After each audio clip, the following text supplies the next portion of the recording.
Hey y'all, it's Tammy with Collard Valley Cooks, and today we are making a marinade for a London broil. Now, lots of times when you're in the grocery store, they'll have a London broil and it's a cheaper cut of meat.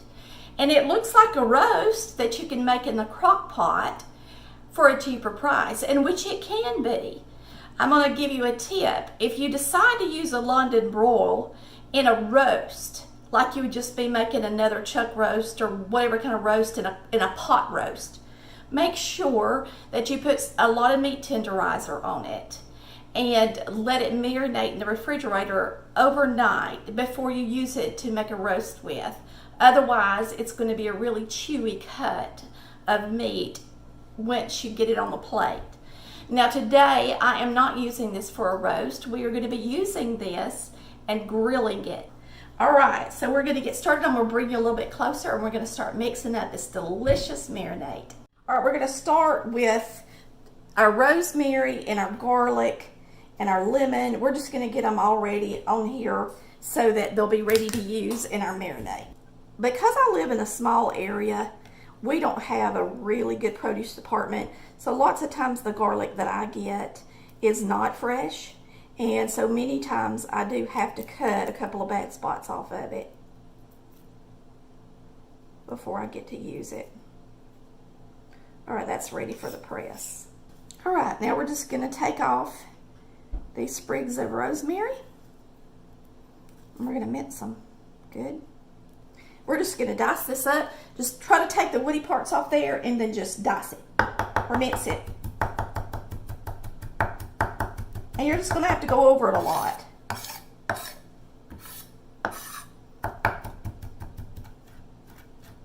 Maybe I should rock it. I think that might make more sense, or I'm going to have it all over the table.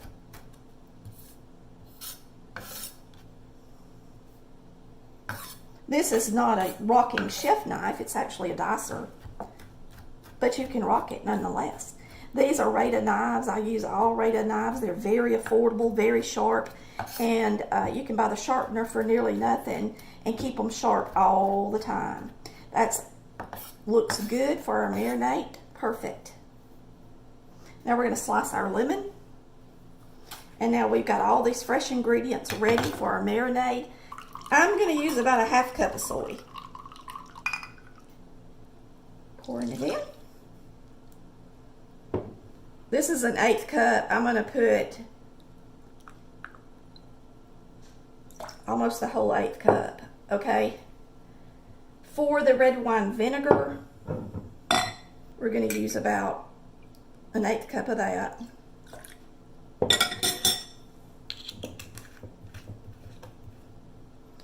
So soy is the main ingredient, I guess you would say, because it's got the most stuff in it. Now we're going to use some dried mustard, and I'll put in about a teaspoon.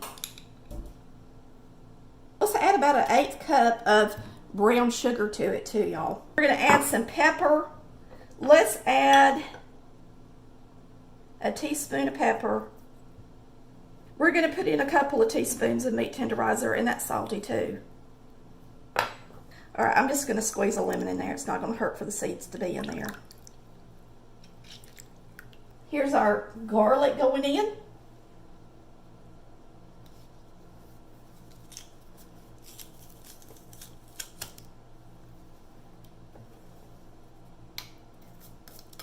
And then our rosemary. We're going to mix that up good. We're going to get this in a bag. And since I'm marinating this and I've got the meat tenderizer in it, there's really no sense in me scoring it or worrying about doing something like that, because it's going to be nice and tender when we're done. So I'm going to half this in half.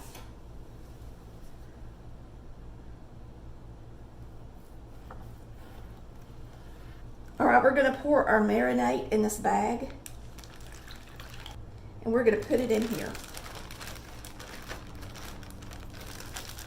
Get most of the air out of it. Zip it up.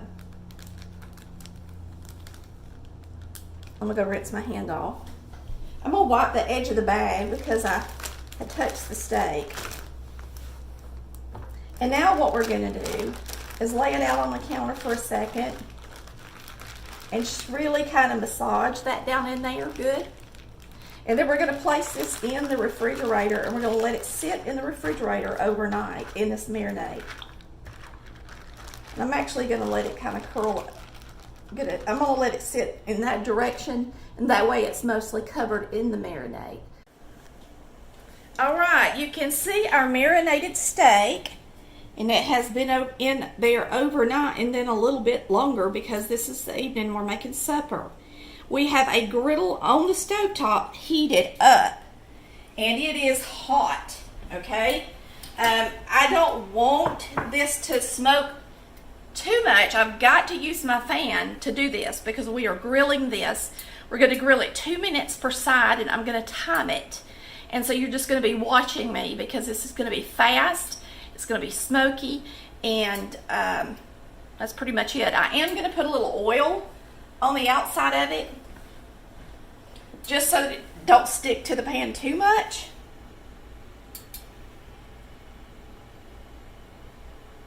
And I'll just have to rub it in.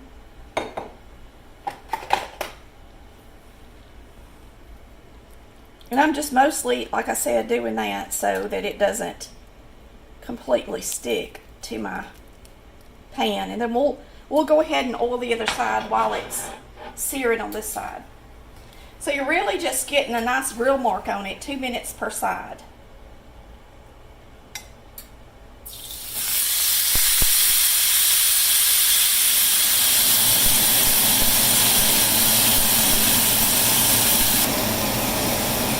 I'm just oiling this side now. Then what we're going to do is slide it in the oven. Okay, it's been 2 minutes. I'm going to flip it, and we're going to grill it on the other side. We really didn't get much of a grill mark.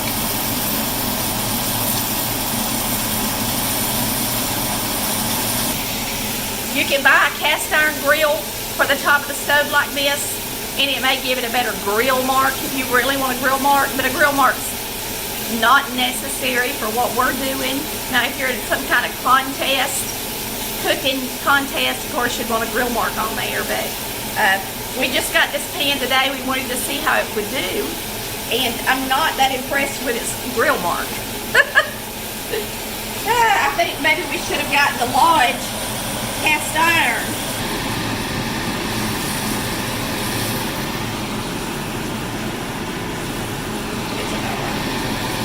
Alright, we're going to reach in here and get a cast iron pan that's preheated in the oven. I am going to put my oven on broil. I had it on 400 just to preheat the oven and the skillet, but now we are going to put it on broil. Alright, I want to put this in there, and a thermometer's got a little dot on it, a little indentation. You got to make sure and get your thermometer deep enough in the meat so that it will read from that side, from that part. Now that should work, because that's about where the indentation is. Alright, we're going to put this back in the oven.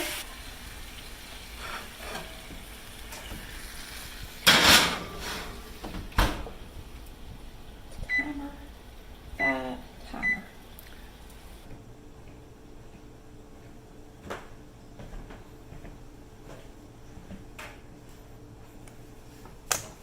Okay, while that's in there, I'm going to unwrap my corn. I had this in the microwave, so it's going to be really, really hot. Matter of fact, I think I'm going to cut the ends of it off.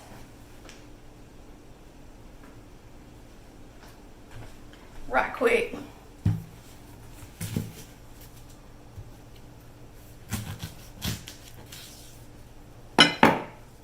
And this is what we're having for supper. Corn on the cob. Let me get me a paper towel.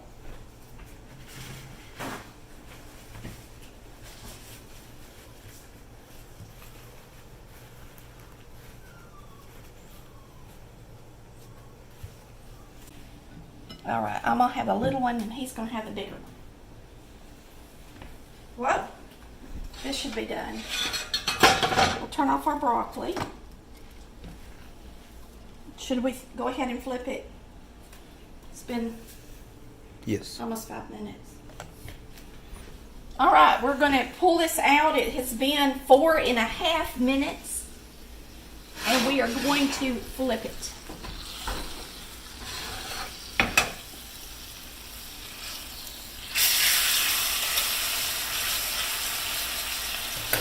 Get it back in the broiler. It's hot.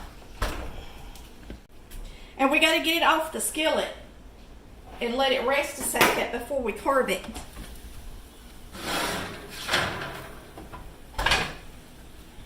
Now we're going to let the meat rest for about 5 minutes or so. I'm going to pull this out. The key to cooking a London broil is broiling it, marinating it, and then knowing where to cut it and how to cut it across the grain. So we'll let this sit here 5 minutes, and all those juices are going to settle back in there, and then we're going to carve it. You don't want to carve it early or you'll lose all of the juice out of the meat.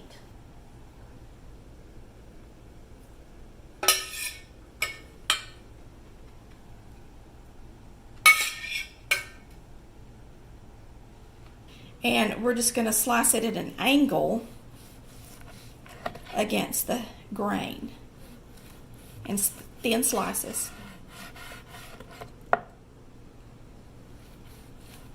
And we cook this to a medium. And of course, after it sat here, it probably went up a few degrees, don't you think, Chris? Mm. It's almost it's pretty much a medium.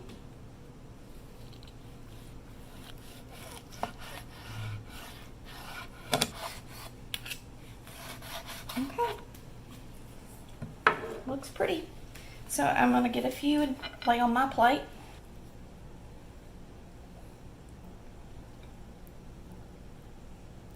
And that is how you make a London broil.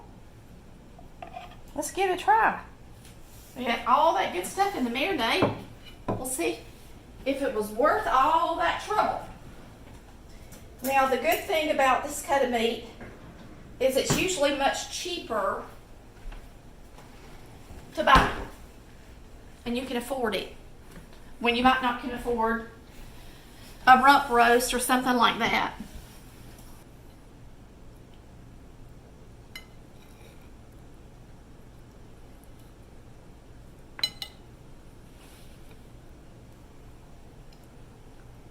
Very good. Nice, tender. You can taste the garlic for sure. The soy, I mean, it's really good. That would be really good even with a pan sauce, okay? So, I hope you've enjoyed watching how to make a London broil with Collard Valley Cooks. Y'all come back and see us, and thanks for watching. We love you. Bye.